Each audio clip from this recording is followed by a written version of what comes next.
महाराष्ट्र ही भूमी संतांची, शूरवीरांची आणि परंपरेची, ही ओळख आपल्या महाराष्ट्राची.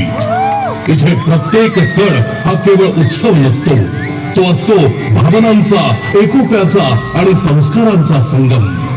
गणेशोत्सवाचा जल्लोष, दिवाळीचा प्रकाश आणि गुढीपाडव्याचा नवा आरंभ, वारकऱ्यांच्या ओव्या, टाळ मृदंगाचा नाद आणि विठ्ठल नामात रंगलेली भक्ती, हे सारे रंग महाराष्ट्राच्या संस्कृतीला उजळवतात.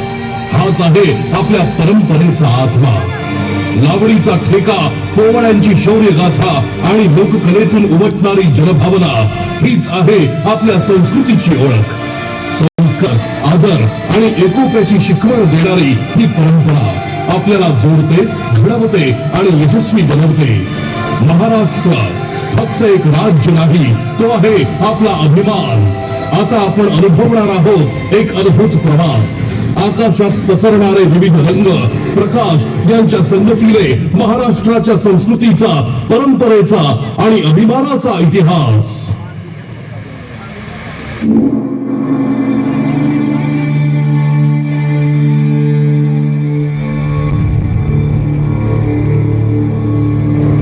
आता विश्वात्मके देवे येणे वाग्यज्ञे तोषावे, तोषोनी मज द्यावे पसाय दान हे.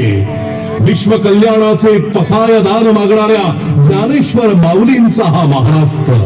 ज्ञानेश्वरीच्या माध्यमातून भगवद्गीतेचा अर्थ सर्वसामान्यांना सांगणाऱ्या माऊलींचा हा महाराष्ट्र.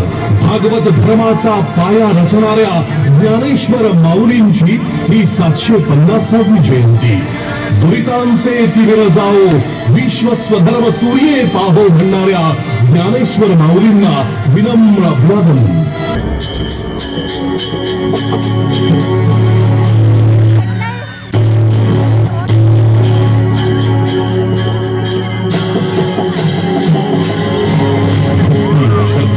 आणि प्रेमाचा साक्षात अनुभव म्हणजे पंढरीची वारी.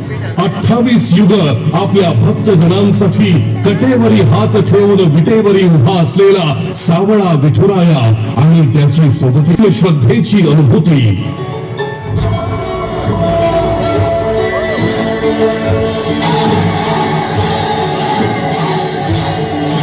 ज्ञानोबा तुकोबाच्या गजरात चालणारी लाखोंची वारी. टाळ मृदंगाच्या गजरात अखंड नामस्मरण करत वारकरी निघतात पंढरीच्या दिशेने. ना थकवा ना तक्रार, फक्त एकच आस, विठुरायाच्या दर्शन.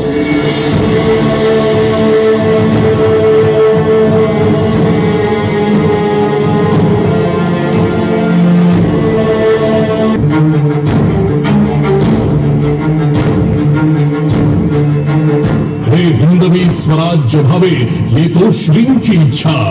गुलामगिरीत खितपत पडलेल्या महाराष्ट्राला स्वराज्याचं स्वप्न दाखवलं ते छत्रपती शिवरायांनी.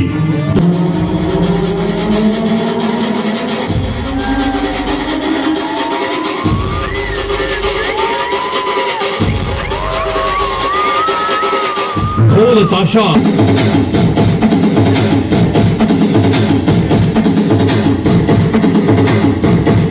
गोकुळाष्टमीच्या दिवशी जेव्हा हजारो गोविंदा थरावर थर लावून आभाळाला गवसणी घालतात, तेव्हा ते जगाला सांगतात, आम्ही एक झालो तर अशक्यही शक्य आहे. एकीचं बळ आणि जिद्दीचा कळस म्हणजे आमची दहीहंडी.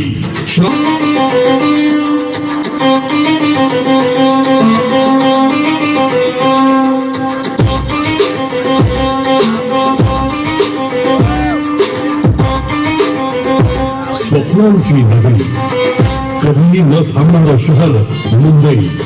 इथे प्रत्येक माणूस स्वप्न घेऊन येतो आणि मेहनतीनं ती पूर्ण करतो. उंच इमारती, गर्दीची नफल आणि धावपळीचं जीवन. पण या सगळ्यात आहे एक वेगळीच ऊर्जा. दिवस असो वा रात्र, मुंबई